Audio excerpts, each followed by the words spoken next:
कहाँ जाएंगे आप? कहीं सुरक्षित नहीं है। एक ऐसा ही मामला निकल करके आया है। एक बच्ची जो है अपने ननिहाल में रह करके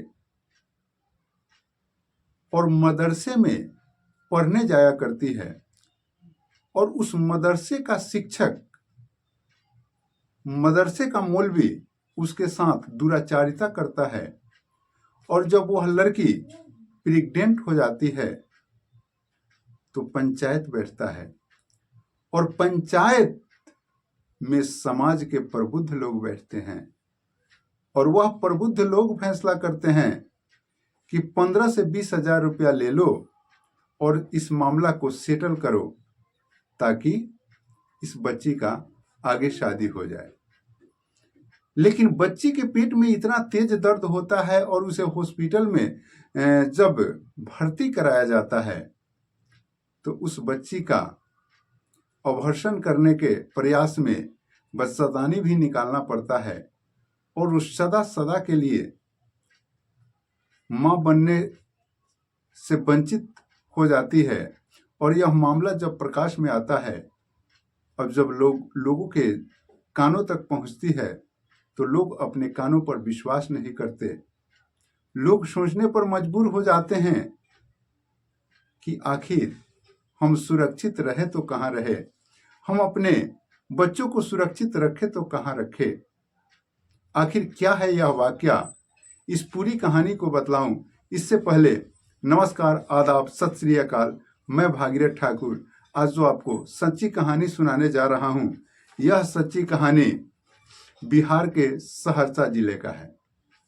दरअसल सहरसा जिला के सदर थाना क्षेत्र से एक गांव लगता है डुमरेला, और डुमरेला में एक मदरसा होता है, और उस मदरसे में आसपास के बच्चे पढ़ते हैं। और इसी मदरसे में यह बच्ची भी पढ़ रही होती है, जिसके साथ यह सारी दुराचारिता होता है। दरअसल यह बच्ची अपने नानी के घर रहती है, और इस बच्ची के माता पिता दिल्ली में रह करके और कुछ काम करके अपने परिवार का भरण पोषण करने का इंतजाम करते हैं। और इतनी व्यवस्था इनके माता पिता के साथ नहीं होता है कि सभी परिवार को लेकर एक साथ रखें, इसलिए अपने बच्ची को ननिहाल में ही छोड़ देते हैं। और बच्ची जो है ननिहाल के ही ये डुमरेला में जो शिक्षा केंद्र है, जहां उर्दू पढ़ाया जाता है, उस शिक्षा केंद्र में जो है वह जाया करती है, वह वहां पढ़ती है, जिसे मदरसा कहते हैं। और उस मदरसे में जो शिक्षक होते हैं, जो मौलवी होते हैं, वह उस 13 साल के बच्ची के साथ नाजायज संबंध स्थापित करना प्रारंभ करते हैं। और उस 13 साल के बच्ची के साथ ये लगातार 3 महीनों तक नाजायज रिश्ता स्थापित रखते हैं, उसके साथ संबंध बनाते हैं। और इसी दरमियान वह बच्ची जो है प्रेग्नेंट हो जाती है। और बच्ची जब प्रेग्नेंट हो जाती है तो उसके पेट में दर्द होता है। तो जब उसके पेट में दर्द होता है, बेहता दर्द होता है, वह दर्द बर्दाश्त नहीं कर पा रही होती है, तो उसकी नानी जो है डॉक्टर के पास लेकर के उस बच्ची को जाती है। डॉक्टर जो है डॉक्टर कोमल गुप्ता होते हैं, और उनसे फर्स्ट उस लड़की को दिखाया जाता है। जब कोमल वर्मा उस लड़की का चेकअप करते हैं तो पाते हैं कि यह लड़की प्रेग्नेंट है, और उनके परिजनों को, उनके नानी को डॉक्टर साहिबा बतलाते हैं कि यह लड़की जो है प्रेग्नेंट है, और यह पोजीशन थोड़ा सा क्रिटिकल है। तो डॉक्टर साहिबा जो है उस लड़की को रेफर कर देते हैं। अब जो है बड़े डॉक्टर के पास जाना है, ज्यादा पैसा खर्च होना है। प्रेग्नेंट की बात होती है तो उसकी नानी जो है उससे सारी वाकया को उस बच्ची से पूछती है, तो वह बच्ची जो है इस सारी घटना को बतलाती है। इसके बाद नानी जो है इस बच्ची के माँ को टेलीफोन करती है और गांव ग्राम में इस बात को रखती है। पंचायत बैठता है और पंचायत जब बैठता है तो पंचायत में यह तय किया जाता है, पंचायत में बड़े बुजुर्ग बैठते हैं और पंचायत में यह तय किया जाता है कि 10 से 20 हजार रुपया ले लो और इस मामला को खत्म करो, बच्चा को हटा दिया जाए ताकि इस बच्चे का एवर्सन करा दिया जाए, ताकि जो है उस बच्ची के शादी ब्याह में परेशानी नहीं हो और यह मामला यहीं रफा दफा कर दिया जाए।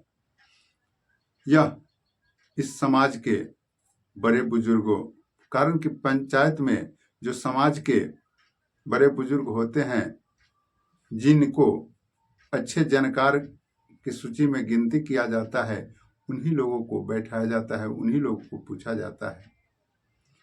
और वैसे अच्छे अच्छे लोग जिनका गिनती अच्छे लोगों में होती है, वे लोग यह फैसला करते हैं कि 10 से 20 हजार रुपया ले लो और इस मामला को खत्म करो। आप सोचिए आपका समाज कहाँ जा रहा है, हमारा समाज कहाँ जा रहा है।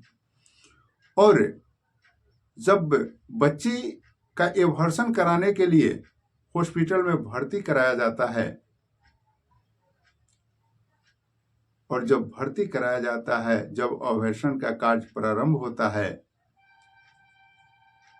तो बच्ची को बचाना मुश्किल होने लगता है। उसका ऑपरेशन होता है और ऑपरेशन होने के दरमियान यह डॉक्टर यह पाते हैं कि इसका यूट्रस भी निकालना आवश्यक है और इस परिस्थिति में उस बच्ची के यूट्रस को निकाल दिया जाता है और वह बच्ची अभी भी जिंदगी और मौत के बीच में जूझ रही है। वह सदा सदा के लिए मातृत्व सुख से वंचित हो जाती है। अब उससे अगर जिंदा भी रहती है तो कोई आगे उससे शादी विवाह करेगा कि नहीं करेगा, कारण कि शादी विवाह का एक और ये चीज होता है कि अपने वंश को बढ़ाने के लिए ही इस विधि विधान को रचित किया गया है। शादी ब्याह के बंधन को बनाया गया है। नर और मादा के रूप में व्यक्ति इस धरा पर अवतरित हुआ है। तो अब जब वह लड़की मां नहीं बन सकती है, उसका यूट्रस निकल गया, तो आगे उसका जिंदगी कैसे कटेगा ये तो परमात्मा जाने। लेकिन जब उसकी मां को खबर होता है दिल्ली में, तो उसे आने में कुछ समय लगता है और वह 7 अक्टूबर को जो है सहरसा जिले पहुंचती है और वह अपने मायके पहुंचती है, जहां बच्ची है वहां पहुंचती है। तो उसे सारे अपने बच्ची के साथ हुए सारे घटनाओं के बारे में सारे वाक्याओं का पता चलता है। माँ के आंखों से आंसू नहीं थमता है बच्चे के भविष्य को देखकर, बच्चे के आगे के समय को देखकर, बच्चे के वर्तमान समय को देखकर। लेकिन आखिर माँ करे भी तो क्या करे। आगे जो है वह 8 अक्टूबर को सदर थाने में जो है एक आवेदन देती है और सदर थाने में जो है पॉक्सो एक्ट के तहत एक मामला दर्ज होता है 703-23 और इसमें पुलिस जो है तत्काल कार्रवाई करते हुए आरोपी मोहम्मद इम्तियाज उर्फ चुन्नू को गिरफ्तार करती है, जो उस मदरसे का शिक्षक होते हैं। और गिरफ्तारी करने के बाद उसमें जो कानूनी पूछताछ होता है, पूछताछ करने के बाद जो है पुलिस उसे जेल भेज देती है और यह मामला यही जो है समाप्त होता है। आगे जो कार्रवाई है वह पुलिस की कार्रवाई चलेगी, चार्जशीट वगैरह का बात जो है वह होगा और उसके ऊपर जो कार्रवाई होगा सो होगा। लेकिन जो भी कार्रवाई हो यह बात की बात है, वर्तमान समय में वह लड़की अपने जीवन और मौत से जूझ रही है। और इतनी बड़ी वारदातें हो गई, और जब पंचायत हुआ तो समाज के प्रबुद्ध लोग ऐसे फैसला देते हैं, तो समझिए कि हम कहाँ सुरक्षित हैं, हम कहाँ वंचित हैं, हम कैसे अपने आप को सेफ समझे इस समाज में।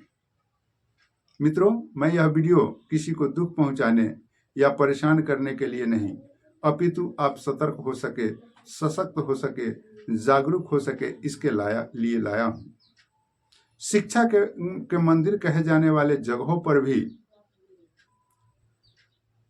जो गुरु के रूप में दरिंदे बैठे हैं, जो शिक्षक के रूप में दरिंदे बैठे हैं, तो आप कैसे बचे, कैसे सेफ रहे, यह तो अब परमात्मा ही इस बात की कुछ जानकारी दे सकते हैं। हम आप तो एक साधारण इंसान हैं, लेकिन अपने आप में बचे, अपने आप में इस तरह का नसीहतें तैयार करें कि हमारा समाज ठीक हो, हमारा समाज ठीक हो। बाकी मिलते हैं अगले वीडियो में, अब तक के लिए इतना ही।